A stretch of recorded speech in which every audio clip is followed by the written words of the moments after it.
Initiating moisture.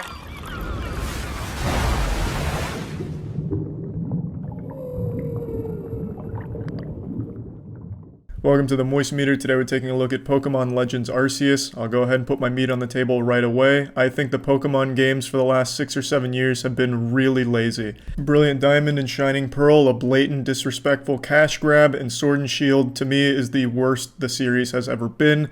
I was, however, very excited for this game because for the first time in what feels like 20 years, Game Freak has finally tried something different with the Pokemon formula. They didn't just go into the office, hit Control-C, Control-V, copy and paste like they have been. They finally did try to, at the very least, change it up a bit, and I very much appreciate that. However, with that being said, this game has a lot of glaring issues and problems that hold it back from being a great game. So let's just go ahead and get into it. I want to get all my compliments out of the way right now, the things I like about the game. I like that it's finally changing things up.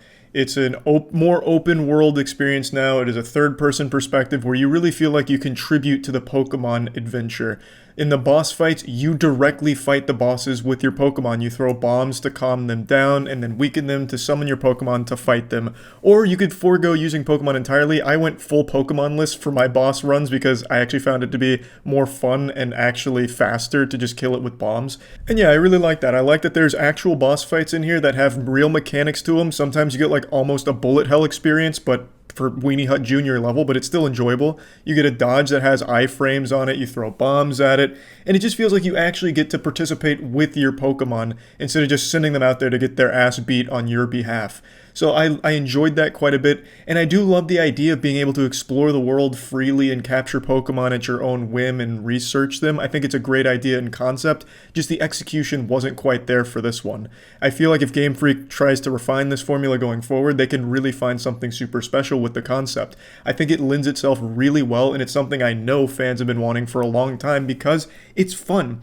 To explore a world inhabited by Pokemon, seeing them interacting with each other is something that people really want, and unfortunately, it's just not fully realized in this game.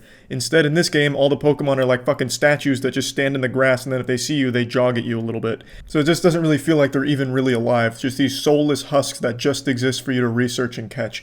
But the idea is there. This is supposed to be compliments, and I already just fucking tossed in a complaint. My apologies for that, but I really do love the concept of this game. And I know if they don't just abandon this formula, they can make something truly special out of it going forward. There's also a lot of quality of life changes they added to this game that I think really improve the overall experience, such as being able to change moves on the fly, being able to go to camps to craft and create new Pokeballs, and everything's just a lot more streamlined, and it makes the experience more fast-paced when you actually get out to things. So you're not spending a whole lot of time like forgetting moves or anything, you just change them whenever you really want to back at a camp.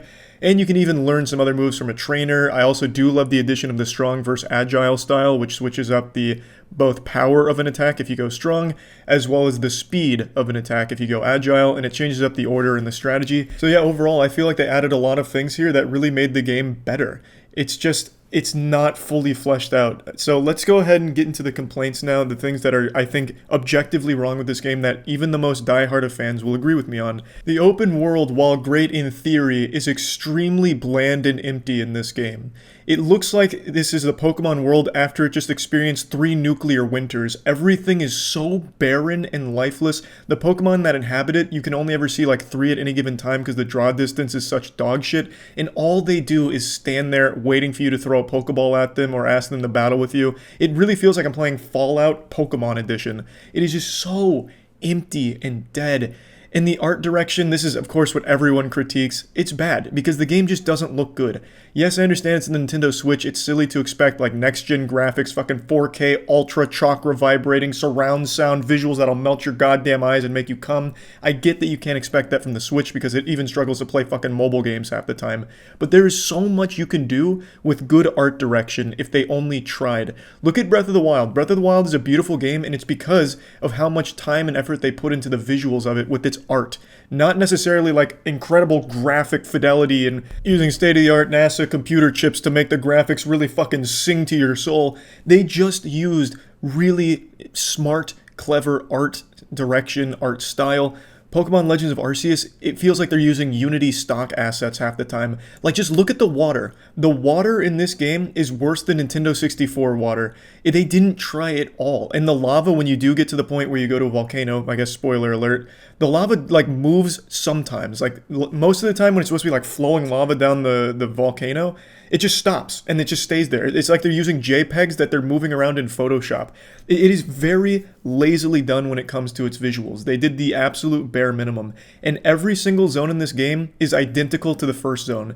The actual zones don't switch up other than just having snow on the ground sometimes or where they're placing their water. Everything else is the same. The exact same terrain that you keep exploring. The only difference is the Pokemon that inhabit it. However, even though the world is super empty and lifeless, I do enjoy exploring it with the mounts that you get. I don't want to spoil what they are, but you do get something akin to a horse where you can gallop around and it's fast, you can fly around, and you can climb pretty much anything in the game. So I do like the freedom to explore. Exploring was always enjoyable and very fast. It wasn't like it was a tedious process to get around, and I appreciated that. But what I didn't appreciate was the game spitting in my mouth with the research system. That shit just felt like I was getting a wedgie or like getting a fucking swirly in the high school locker room. I hated it. It was fucking grueling. And you have to get a certain amount of stars in the research system to progress the main story. But basically, in a nutshell, the research system is catch more Pokemon, battle more Pokemon, you get more research points, and then as you do that, you can get stars back at the Jubilife Village. And as a concept, I think it's a good idea because that's fun. However, they have you doing very specific things in order to farm that research. So it's not just catching and it's not just battling. You have to battle them using certain types. You have to see them using certain moves. And you have to defeat them in certain ways or at certain times. And it just made it such a chore. Like I said, I think the idea is there. It's just so basic and so not fun in the game right now. And that's how I feel about a lot of the game. The ideas are there. The potential is there. It's just Game Freak didn't have the talent to get it right on their first try. And I guess there's no real shame in that since it's the first time they've really branched out from their same formula, like their fucking 20-year-old patented forbidden jutsu Krabby Patty secret formula. So they've been living in that home for so long, I guess it's to be expected that they couldn't really nail something new on their first try. But it's definitely not cooked enough. This is still pretty raw. The research system could be fun, probably will be in the future if they ever attempt this again. But right now, I just found it to be the most unfun part about the game, because you had to research the Pokemon in order to progress in the main line. And let me tell you, the main quest line is horrible. The story is so trash, even by Pokemon standards. I really wouldn't be surprised if this was written by the director's illiterate 4-year-old or something. Like, it is so bafflingly silly, nothing even connects. It's barely even coherent. By the end of the game, you're scratching your head wondering what the fuck is happening and why. Because all of a sudden, things just start... I'm not going to spoil anything, actually. Scratch that. It's bad. The writing is terrible, even by Pokemon standards, but I do appreciate that Game Freak wanted to deliver a powerful narrative. They did try and set up like a big, epic, the world's in peril and you're the only one that can save us. You're the chosen one from a different dimension. A fucking time-traveling Pokemon whispering guru, please save us. And of course, it's Pokemon. You're not really expecting to get some kind of like the Homer's Odyssey kind of writing. You know, of course it was going to be like mainly for kids, but that doesn't mean it had to be shit. And trust me, it is shit. Dog shit. It is a load of ass, and it is so insultingly long in their cutscenes. And the cutscenes aren't even animated. It's just characters standing looking at each other with text boxes popping up. They didn't even bother to animate until the very end of the game. Everything else is just, it looks like a kid playing with action figures and then text boxes. It's fucking horrible. And it is so much of text boxes and just characters staring. I hated it. But I like the idea of making a big Pokemon story out of it instead of the same generic, defeat the Elite Four, become the champion, yeehaw, woo, and that's it. I like that they tried something different there, but man, they did not do a good job.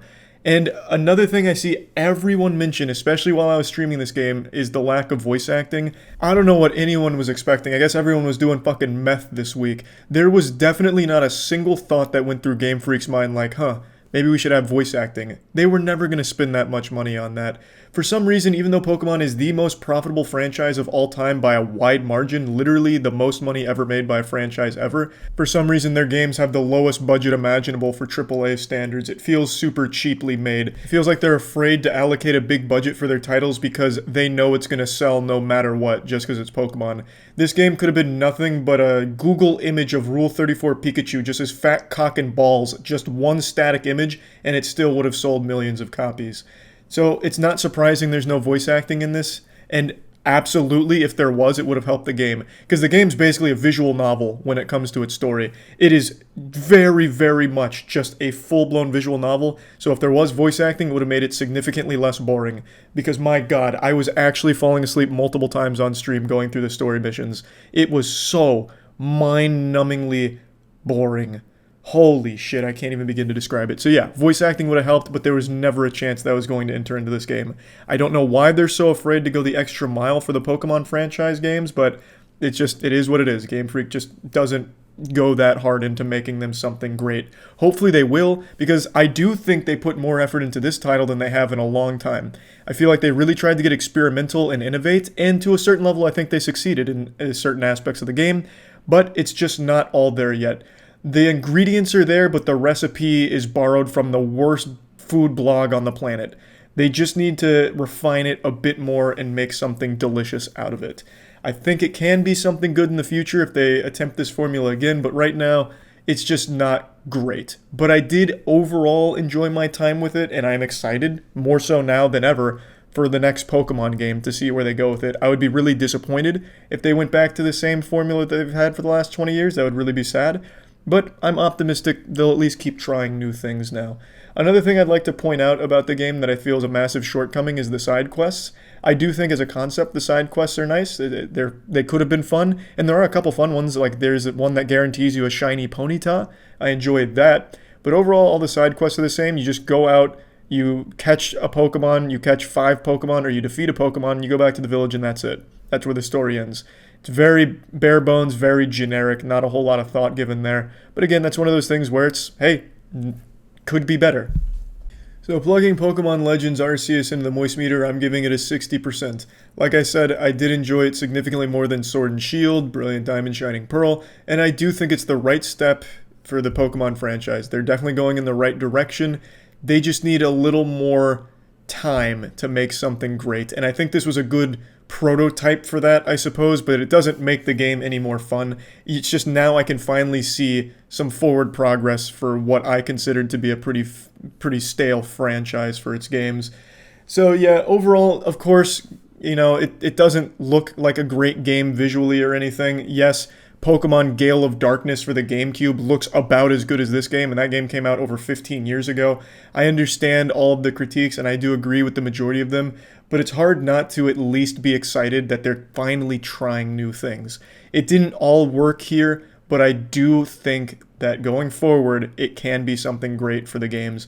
And I didn't hate my time with the game. Towards the end, it got extremely boring, having to keep researching Pokemon and then sitting through 20 minutes of just text boxes. Yeah, I was absolutely miserable for a lot of that, but I still overall would say I enjoyed my experience with the game. And yeah, that's about it. So yeah.